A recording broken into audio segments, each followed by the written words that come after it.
welcome. Thank you all for coming. State Senator Tim Knope, Senate District 27, which is Central Oregon. And happy to be here with my colleagues, Senator Thatcher, Senator Hayden, and with Daniel Tudor and Tiffany Edens. And our goal today is to let you know about 3 bills that we believe are particularly important in keeping Oregonians safe and keeping violent perpetrators in prison. And so I have a bill, it's called 986, that raises the statute of limitations on first-degree sex crimes, including rape, from 12 years to 20 years. And a few years ago, I worked with Danielle and others to raise that statute of limitations from 6 years to 12 years. And at that point, those that didn't quite want to go to 20 years said, you know, you got to come back. Well, guess what? We're back. And we think this is necessary to make sure that every victim has the opportunity for justice and that we don't create more victims by not prosecuting those that have committed violent sex crimes against our citizens. And so I wanted to introduce Danielle, and I know really appreciate all your efforts to do what you can to support the victims and to put the people who belong behind bars in jail.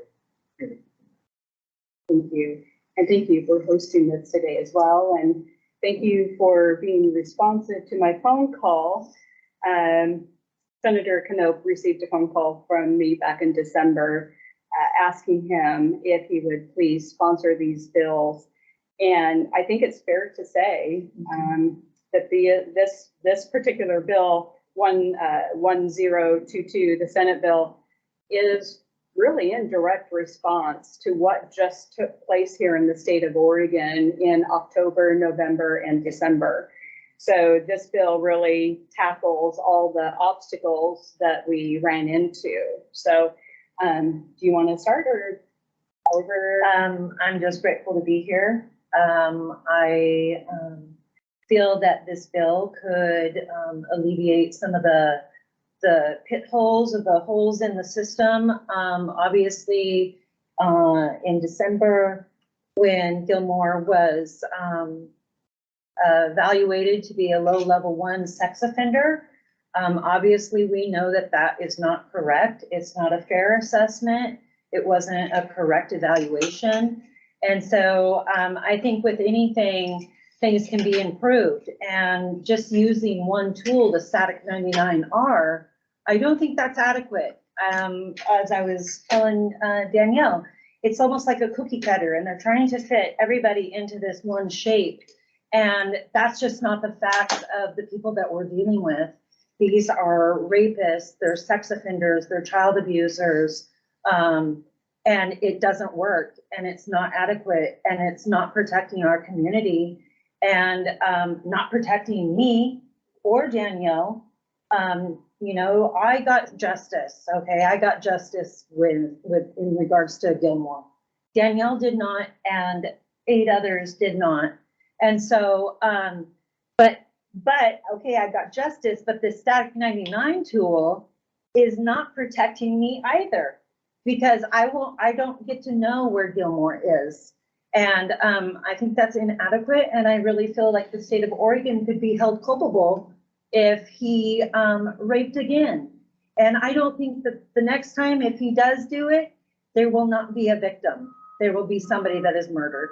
And so I appreciate Danielle's hard work, and Senator Knope and Senator Hayden. I just met them. So I appreciate all that. And so I'm just here to use my voice and to do what I can. Thank you. So in regards to Senate Bill 1022, it's got several components to it, and I don't know if the amendments have hit the final draft yet, but there have been amendments to the bill to make it into what it was we really felt was necessary. So I'm not going to talk about the static 99 first. I'll take care of some of the other components of this. Some of you may remember that in 2012, I had to threaten to sue the parole board to be recognized as a victim for Gilmore's parole hearing. They had decided that I was not a victim and would not be able to speak at that parole hearing. They eventually backed down because of the pending lawsuit. And what that led to then after that parole hearing is myself and District Attorney Russ Ratto, we participated in a work group for the parole board where we redefined the definition of victim for the parole board, which they adopted by law. So what has happened now is I am considered a victim when it comes to a parole hearing, but now I am not considered a victim when they're doing their sex offender leveling process. And all I am asking for in this bill is that there is some cohesiveness to who is a victim when it concerns the parole board all the way through their risk level assessment for sex offenders. So that's a part of it there. And a part of this bill is that it will be retroactive. So it's retroactive for 3 years. So moving forward, when the parole board assesses a sex offender and you have victims that feel that it was done incorrectly and that that individual represents a greater risk, you can petition the parole board and OSP, who is the one that administers or administrates our sex offender registry. And they need to come up with a system that we can actually petition to have that changed. And we would love nothing more than to be the pilot case for that program and help them develop how that is going to work in the process for that. So that is another piece of this bill. Concerning victim, because I will always be known as the victim that never got justice, the criminal justice process plays out very differently for me than it does for Tiffany.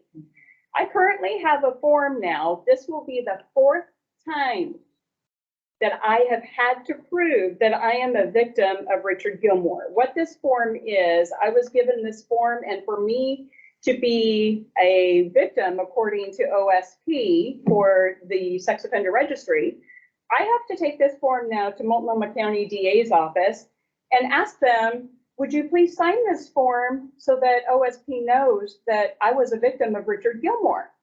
And then I have to take this form to OSP so that they can verify that, yes, I am a victim of Richard Gilmore. This is the 4th time. And I feel like this system is set up to discourage victims from actually participating in the process. And in my conversations with OSP regarding this form, they actually told me that they get very few, if any, of these forms back because it's created another hoop. It's created more red tape that I have to take care of. And I do not live here in state. So this is part of what I have to take care of while I'm here in town. And I know no one at the Multnomah County District Attorney's Office now. So I will be walking in there cold turkey saying, hey, I need you to sign this. So I don't know what process they're going to use to verify that I'm even a victim. But what this bill does, Senate Bill 1022, is it makes it that this form no longer has to go through the district attorney's office. It will go through OSP because they are the ultimate ones that need this form, okay? And then what happens is this information is already on file with the parole board that proves that I'm a victim of Richard Gilmore. So why have I had to go through this process 4 times now when that official document actually exists with the parole board?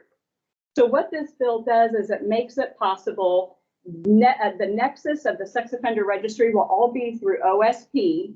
They can reach out to the parole board and say, hey, we know this document exists already, get that to us. And that takes it out of my hands.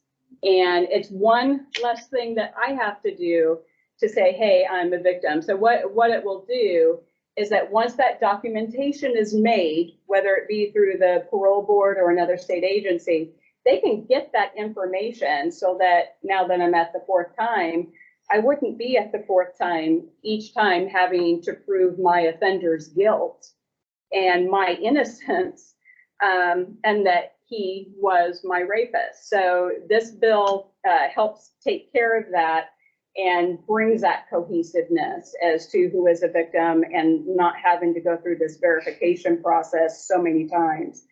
And it also has the component of levels 1 and 2 on the sex offender registry. It has the component in the bill that that information does become public as far as their name, their picture, and their city and their zip code, not their address. Having said that, I do want you to know that that information is currently available from OSP if you want it. So I tested the system with my son and his wife and their area where they live. And so I got the information all sent back to me with addresses and information about these individuals. And some of them, they don't know where they live in that area. Yeah. Unclassified. Yeah. So there are 44 sex offenders within a 1 mile radius of where they live. Half of them are unclassified, which is a whole nother issue we have here in the state. That means half of these 44 offenders, we have no idea what their dangerous level is. Right. And then the other half that have been classified, knowing how the parole board is classifying offenders, makes you wonder, are they classified correctly? Because if Richard Gilmore is a level 1, we have a problem. Because Richard Gilmore is a serial rapist. He was designated as a sexually dangerous offender at trial because there were so many victims. And I might add that 8 of us actually don't exist. We've been erased from the system multiple times, starting in 1988 when the parole board cut his sentence in half. Our rapes didn't exist anymore. And they based that off of a one-page document. And it seems to me that decades later, as we are classifying sex offenders, we are still only using a one-page document and we are not looking at an offender's history. There is information available. There was information available to the board in 1988 when they made that decision to cut his sentence in half. And I have wondered at times when 2007 came around and we had so much chaos, I've often wondered if any members of that parole board were even still alive to see what their handiwork had done and the chaos that it had created and how all of Gilmore's victims' lives had been changed forever. And whether they were or not, I don't know. But, you know, the parole board we have now, which is decades down the road, we're reverting back to the same thing by going by one document and 10 questions. And there is something extremely wrong with that. So in this bill, and I want to show y'all something. I just printed this off the internet, 94 pages. I'm just going to say it's heavy reading. It's not fun. But I did get through it and read it on my plane ride here. And this is adopted by the Oregon Board of Parole in how they are to grade a static 99R. So if you're ever looking for reading information, I recommend this. It's on the internet, but what I read in here is quite shocking. So in this document, it refers to a level 1 sex offender as someone who has the same potential to reoffend as every man in this room. So every man in this room, you are now compared to Richard Gilmore. You have the same percentage chance of committing rape as Richard Gilmore. And if you want to get that information, it's in here. It is in there. And when you look at the static 99 and the 10 questions, you know, that are on it, I found it interesting that in this document, it tells the parole board when you are classifying an offender who has been violent, who has committed multiple rapes, you need to look at that individual and classify them very carefully because their past is a great predictor of their future. That is what this document says. And did the Oregon Board of Parole even care to look at Richard Gilmore's file? They did not. They, one page, done, next. And if they're doing that with every sex offender that they are classifying, there is absolutely and should absolutely not be any trust from the public's perspective with this parole board and what they are doing. So this document here will be an eye opener. It also, in this document, goes way overboard in making it possible for an offender not to be held accountable for previous rapes. But yet, when you get to the 3 questions that contain grading them for victims, it says in here, be very, very careful if they had stranger victims or if they had unknown people unknown to them as victims. And even if you have to count victims that didn't get justice, if you think it happened, then we want you to count it because they are very dangerous. But in this grading score, it's only worth 1 point. When in our case, you would go, wait, but there's 9. He only gets 1 point. But guess what? He's 63 years old. So he gets a -3 credits in his score because he's 63. Right. Because it's now determined that once he is past the age of 60, for some reason, his sex drive is not going to be the same. So he is not going to want to reoffend, right? If you do your homework at all on Richard Gilmore, you will know his crimes were not motivated by the act of sex. They were motivated by anger. They were motivated by hatred for women. And you are talking Feeling less than, inadequate. yes. And so he took it out on people who that he felt he could overpower and have authority. So according to the Oregon Board of Parole, because he's 63, he is not going to be angry anymore. Someone who has spent the last 36 years in prison is not going to be angry. He's not going to hate women anymore. And Richard Gilmore has been diagnosed as an anger excitatory and anger retaliatory rapist, which is a very deadly combination. And that is what made him so violent towards his victims. And it appears to me that the state of Oregon is willing to risk women and girls and their safety in favor of Richard Gilmore. You know, it sounds like it's almost parroting what Candace Wheeler said to Gilmore in 2007 when they were going to release him before I sued them and stopped that. Mr. Gilmore, we've heard your testimony and we're willing to take a chance, a risk. The term was risk. We're willing to take a risk with you. And I think that's exactly what the parole board is still doing. They're taking risks with our community, with our girls, our granddaughters, our moms. You know, and Gilmore, you know, he felt inadequate back then when he raped me or when he was raping everybody. So how does he feel when he comes out of prison? He doesn't have a money, he doesn't have a wife, he doesn't have all those things. I put his picture all over the community. How does he feel about that now? I think that he would feel very retaliatory. I think that the parole board and the system is taking a major risk. And I'm telling you, he will kill the next victim. He will kill that girl because he doesn't want a Danielle. He doesn't want a Tiffany. He doesn't want people that use their voice. He doesn't want to take that chance. And I think, you know, and I was also saying that this, you know, we were passing out flyers to everybody in the building, and this is not a party issue. I hope that everybody can come on board with this because this is really a community issue and a society issue.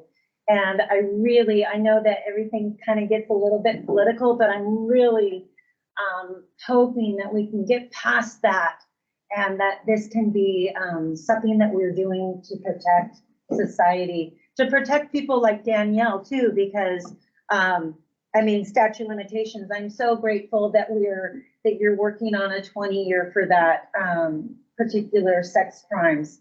There are so many people like Danielle that never got justice. They never get justice. I work with young girls or with women too, that have never had any justice, you guys, none. They've never had the opportunity to share their story with news. They've never had that opportunity. They have never been validated as to what they've experienced. And so I'm really grateful that, that you're doing what you do. I'm grateful for you. You're my new hero that I just met. You know, and I'm grateful for Danielle because she continued on and she asked me, what would I say to the 13-year-old Tiffany? And what would I say to the Tiffany that, so in 2007, 8, and 9, I was very involved. I was a go-getter and it kind of took me out for a while. It affected me. And so I'm just really grateful that Danielle kept going and carried the torch when I couldn't anymore. And I think what people need to see is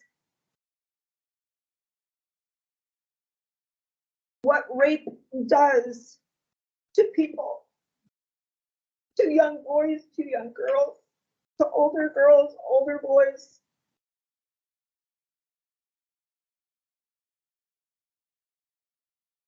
It affects you forever. And why are we willing to take a risk again?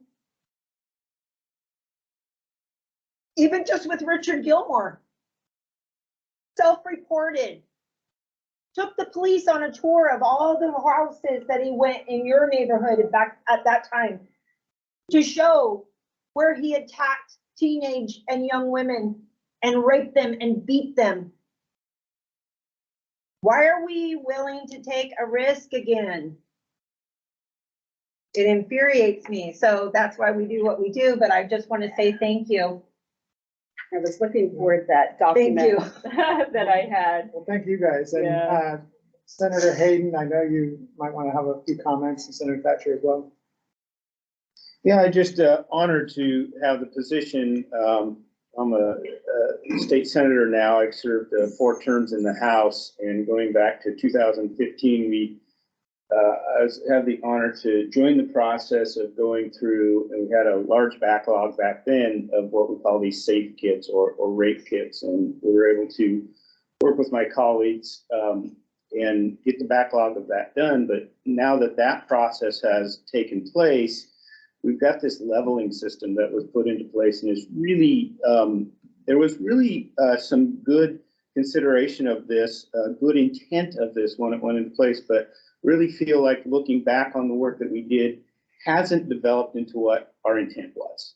And so, you know, just honored to be here with the bravery that we're seeing. And if I can do something to shore up the rights of our victims so that they can get some justice in this process. And so when we have this leveling system, that it's accurate. 2 problems are, it appears to be inaccurate. And the second problem is the backlog stat is back at 15,000 again. And so, you know, these couple of bills, Senate Bill 1022 and Senate Bill 1023, are in conjunction. One's a bit larger, more technical bill to go through the bullet points of what we want to see there. And the 1023 is to coordinate the state police with the parole board on what the definition of a victim is and who should be considered under that. So I'm really hopeful that this legislation can move forward through the process and that we can bring some healing in that process in the future. Thank you. Thank you, Senator Hayden. Senator Thatcher. I remember when you, Danielle, were in my office, I think it was 2015, might have been prior to that, but I was on judiciary. We had a work group and I was trying, I think we were even trying to lift the statute of limitations altogether. Yeah. And the pushback, I remember that, was great. Mhm. And forgetting that the DAs bringing these cases would have to have evidence. It wouldn't just be come down to a he said, she said thing. And so there would have to be, very positive evidence. So I think now that we have been successful in bringing the 12, moving from 6 years to 12 years from that work group, and that we should be successful in moving it up to 20, because once again, you still have to have the evidence there. And it's not going to be that the boys would be targets or the men out there will be targets for he said, she said, false allegations. So that's what we're trying to do. I would rather see them lift it all together, frankly, because it does damage a person permanently. It is almost like it is a very damaging act. So it does not have anything to do with sex. We all know that. It has to do with power. It's a power trip. So that the parole board is even considering that is just appalling to me. So hopefully we can get these to work through the process, and privileged to be part of that on the Judiciary Committee on the Senate side. Yes, I think in 2015, since then, we've had a huge Me Too movement. And I don't think anyone can say, oh, I'm a proponent of the Me Too movement and not be for going at least to 20 years. Because if we've seen anything, we've seen these high profile cases that have come through and the convictions, and we've seen the enduring effects on individuals that have been sexually assaulted. And just the Me Too alone and the millions of people who responded to that tells you we have a whole lot of survivors that never reported. And you just have to think that the criminal justice process is part of the problem. Can we open it up to questions? Yes, Yeah, absolutely. Okay, so why are you guys not doing something to remove that static 1099? That's gonna stay in place, right? Yeah, they can still use that, but then the bill specifically says the other information that they have to take into consideration, which is PSI report, which is trial transcripts are available in ours. And in our particular case, our prosecutor had like 4 or 5 boxes that he always kept in his office that was all information regarding Gilmore. So self-reported crimes are part of that. So there's a lot of information in there that you can use the static 99, but you also have to use this other information in conjunction with that. So if you can do a static 99 and look at all of Gilmore's history and still come out with a level 1, then we've got a bigger problem than what we even realized. If this were to pass, what would his score be if this were to be redone with the bill in place? Well, it's not going to necessarily go by the score of the static 99 now. Now they're going to have to look at the other information as well. And if they continue and use their definition of victim, well, there's also going to be a whole lot more victims that they're going to have to acknowledge. Yeah. So let me rephrase that then. What would the risk level assessment be in that case? I think if they were, no, it would be high. It would go into the high category if you took all his victims into. He's a serial consideration. rapist. Yeah. Child rapist. Yeah, I didn't show you the document. I have it somewhere. But the rape that was before mine in my neighborhood, I have a copy of that report, and on that report, there are 13 other cases listed on there. And it says, these are all cases that all are in the same general area, have the same MO, and we think this is the same guy. And there were 13 connector cases on that report And that alone. was 78. Yes, that was 1978. So, you know, you just can't imagine. take those into consideration because they're not documented. They were reported, but they're still unsolved. But it just kind of gives you a glimpse of really what they think Gilmore was responsible for. Yeah, and this guideline, the verbiage in this guideline, it says that you can take in self-reporting. I mean, you can consider that when you're applying the static 99. You can consider somebody that has self-reported a sex crime. So You're not doing inevitably that. gonna have people that are going to push back and say, somebody at a level 1 shouldn't have to be public, shouldn't have to, should know about, the public shouldn't have to know about it. What do you say to that? 'Cause They're that's- already here. No, but I'm talking on a public registry, right? Like Gilmore isn't going to be on a public, like a registry where I right. could find him in my neighborhood. right. Right. And that would change, and this would change that. So, It would. Yeah. It would, and it would, level 3s are already, all the information should be there. But your ones and twos create a little bit of a challenge. And I think there's another bill out there that asks for level twos to be completely disclosed on the public, on the public website. So we're running into issues with some of these offenders. And once again, if you consider if the parole board was the one that put them as a level 2, were they really a level 3?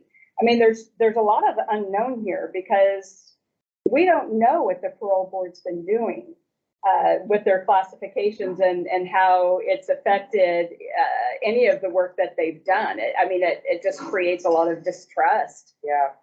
Questions for the senators, sorry, how hard would it have been to take this away from the parole board and give it back to judges, and was there any talk about that? To my knowledge, there wasn't any talk about that, but I think we all believe that the parole board would do the right thing. And it became very clear in Richard Gilmore's case that they just weren't going to. And that they somehow, for some reason, wanted to release him as a level 1 and give him essentially anonymity in the community. And for the types of crimes that he committed, no one should be leaving prison and the community not knowing where they're living and what potential jeopardy that they're in. And our goal and our job as legislators is to really create an atmosphere where our citizens can be safe and, safe from predators. And there's no question Richard Gilmore proved himself to be a predator. And so, did prison change that? I don't know that it did. And I don't think that the evidence is there that it did. It stopped him for 36 years because he was behind bars. And now that he's been released, there obviously is concern that he and others could reoffend, and people would not know that the danger that they're in. Do you know yet if your bills will get a hearing? You don't know until they get scheduled. So there have been no commitments made yet, but the process around here is you ask for hearings and you advocate for them, and we're hopeful that we will get hearings on these bills. What have they said to you? I mean, what has Polanski's office said to you? I haven't talked to him directly. Our staff has, and they haven't been scheduled yet. And so, we're hopeful.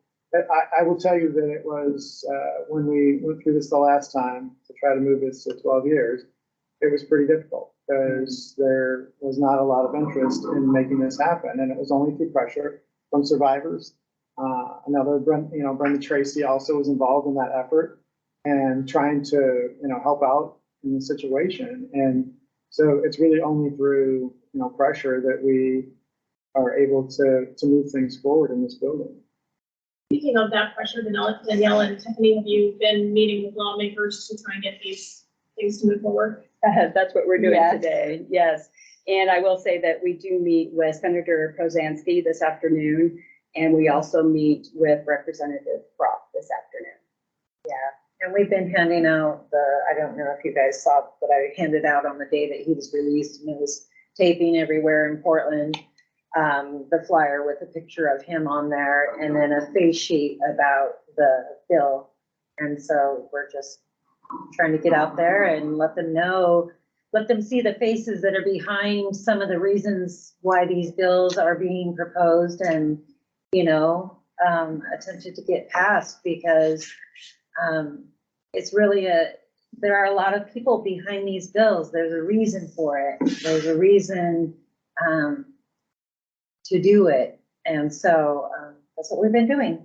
Is it all 3 bills that have yet to be scheduled for hearings, or just 1022, 1023, is it all of them? I don't believe any of them. Yeah, I haven't I don't seen think any any of scheduled. that's good. Yeah. Danielle and Tiffany, just so folks are aware, when it comes to the appealing the leveling designation by the parole board, you guys can't do that, correct? So No. what would it mean for you both if this bill were to become law to have a voice with the parole board?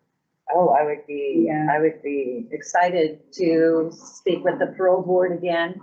It is not our first time that we've had to challenge the parole board. And it won't be the last time, you know, I'm willing to use my story to empower and to make changes. And I would love the opportunity to sit down with them and share with them exactly who he is. In 2007 and 8, what Gilmore was saying in previous parole hearings that they didn't notify me about was that it was a burglary gone wrong and that I had surprised him in my dining area. And that's what the parole board was hearing for several years until I came forward. So, and because they weren't doing their homework then, they didn't know. They were like, oh gosh, you know, but he would be like, oh, but I got tools in my toolbox. And so I'm doing much better now.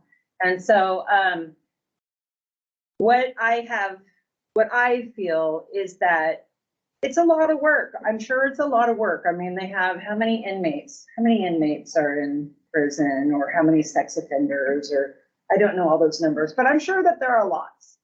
And so it would take time to do your homework. It would take time to read that he was once trying to become a Gresham police officer while he raped me, you know, a 13-year-old in her home. Like, there's a lot of pieces to it. And so they need to know this to make a good decision. I mean, isn't that what we all do? We get information as much as we can so that we can make a good decision.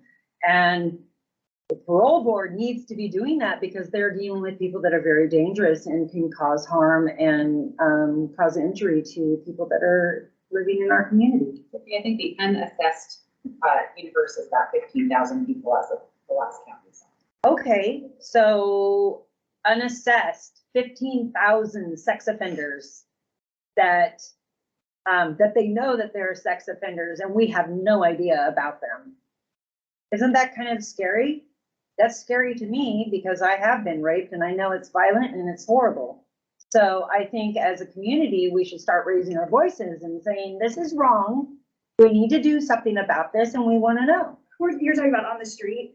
Yeah. How does that even happen? I know we've done stories on this in the past, but since we have senators in front of us, how does that happen in this state? Well, I would say, from my perspective,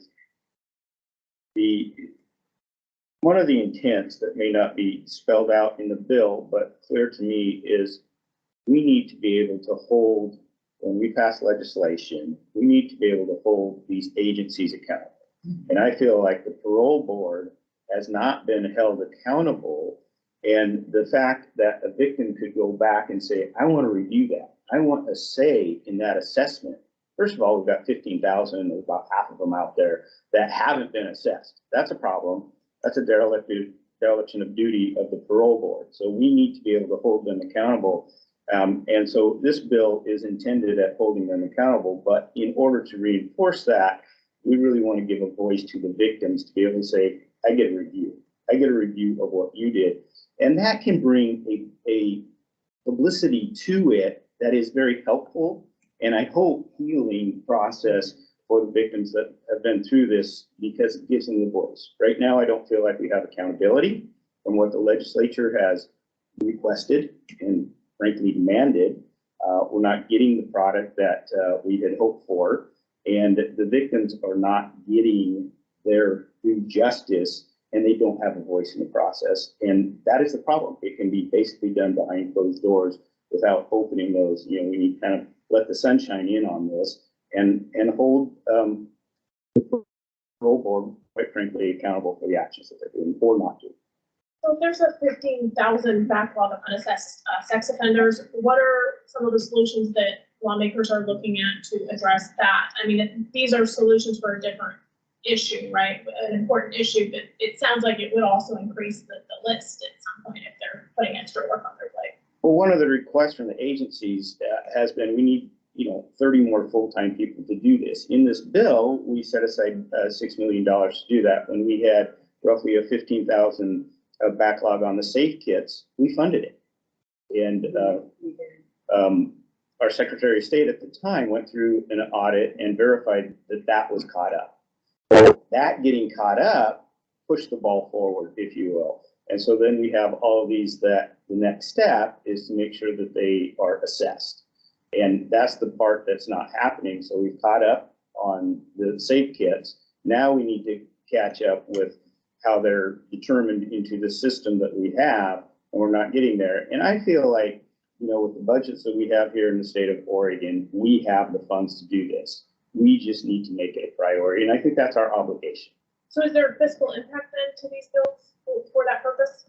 This, 1021, I believe, is a $6 million impact. Thank you. I have two more things. I know everybody's gotta go. We have stuff to do, but, really quickly, I reached out to Governor Kotek's office and, asked what her stand is, and they, of course, said, like, she can't comment, she doesn't typically comment on, pending legislation. So, you didn't hear from Kate Brown. We never did.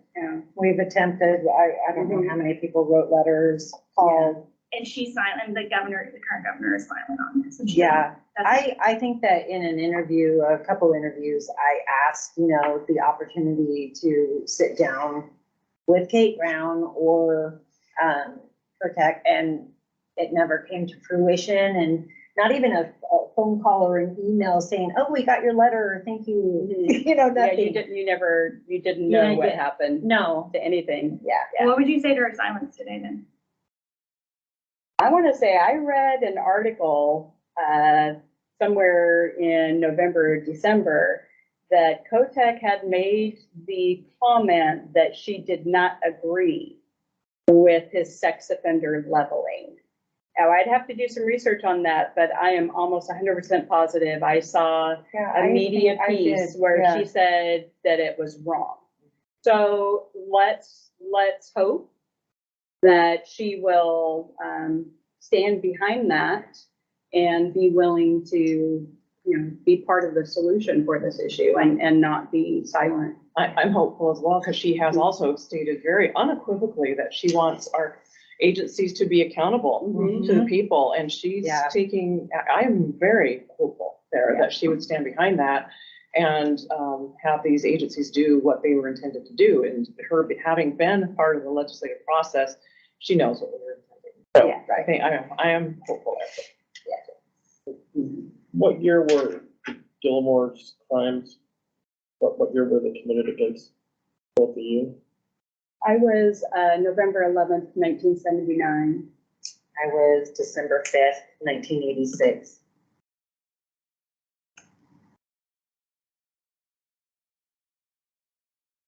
I was 13. I was 17. With that retroactive piece, that 3 year, would that mean he could be reclassified? Yes, Yeah. that is one of the biggest That's our goal. intents of this bill, is to be able to have that voice that will force them to actually have to look at his file. And make an educated decision, not just a robotic decision. How would it work? Would you have to appeal? Well, once the bill passes, if it passes, you would have to appeal, and then they would have to relook at it. Yes, Yeah. and there is a process that will have to be put into place. And I think Yeah. what we're saying is we would love to be a part of that process as they put it together. We would love to be Yeah. able to be that test case and help them put together what that process looks like. And then I think on our end, it helps us feel comfortable with it and that it will be victim friendly. Yeah, because, you need to always have, the voice of all that matters. And the big part of this is the voice of the victims. And I think sometimes they're not represented. You don't have the voice of the victim. And so I think it's very sound and a good Yeah. idea to have their voice and their. And I feel intake. like we've always had to fight for that voice. though, Always. Too. Always. Yeah. They haven't always been receptive to it. So we've No. had to fight to have that voice. Yeah. But I think it's something we're willing Yeah. to do. Thank you for this. Thank you all for coming. Thank you. Appreciate it. Thank you. Thank you. Well, Thank you very much, you guys.